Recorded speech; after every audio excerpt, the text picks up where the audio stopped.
नमस्कार, मैं आपके साथ अंजना और आप देख रहे हैं आरपीएस समाचार। आइए शुरुआत करते हैं आज की खास खबर से। उन्नाव रेप पीड़िता के पिता की मौत का मामला।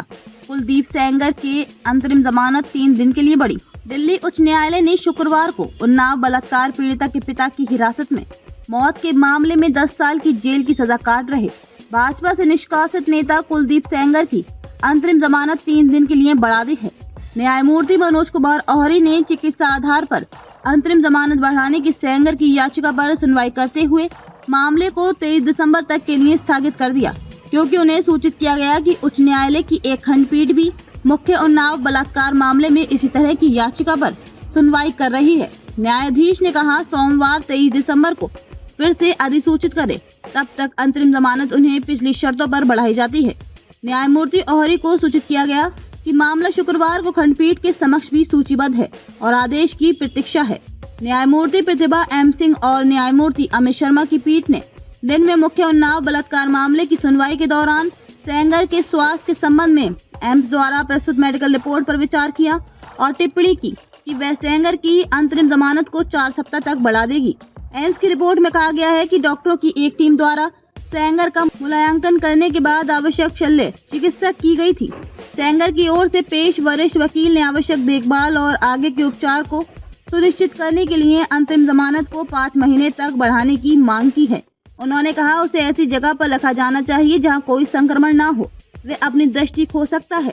पीटीआई के मुताबिक खंडपीठ ने 5 दिसंबर को उसकी सजा को 20 दिसंबर तक के लिए अंतरिम रूप से निलंबित करने का निर्देश दिया था।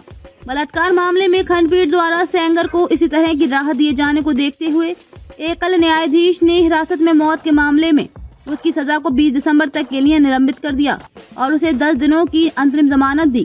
खंडपीठ ने सेंगर को उसकी चिकित्सा स्थिति की व्यापक समीक्षा के लिए नई दिल्ली स्थित एम्स में भर्ती करने का आदेश दिया। 20 दिसंबर 2019 को नाबालिग पीड़िता के साथ बलात्कार करने के आरोप में उसे दोषी ठहराया गया और शेष जीवन के लिए कारावास की सजा सुनाई गई।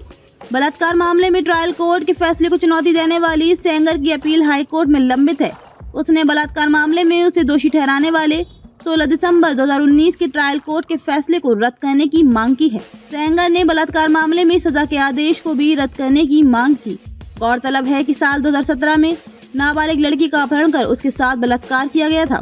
13 मार्च 2020 को सेंगर को ट्रायल कोर्ट ने बलात्कार पीड़िता के पिता की हिरासत में मौत के मामले में 10 साल के कठोर कारावास की सजा सुनाई थी, जिसमें 10 लाख रुपए का जुर्माना भी लगाया था। ट्रायल कोर्ट ने कहा कि एक परिवार के एकमात्र कमाने वाले की हत्या के लिए कोई नरमी नहीं दिखाई जा सकती। लड़की के पिता को सेंगर के कथित इशारे पर शस्त्र अधिनियम के तहत गिरफ्तार किया गया था और पुलिस की बर्बरता के कारण 9 अप्रैल 2018 को हिरासत में उनकी मृत्यु हो गई थी। खबरों में अब तक के लिए बस इतना ही। फिर होगी आपसे मुलाकात कुछ ऐसी खास खबरों के साथ। तब तक के लिए नमस्कार और देखते रहिए आरपीएस समाचार।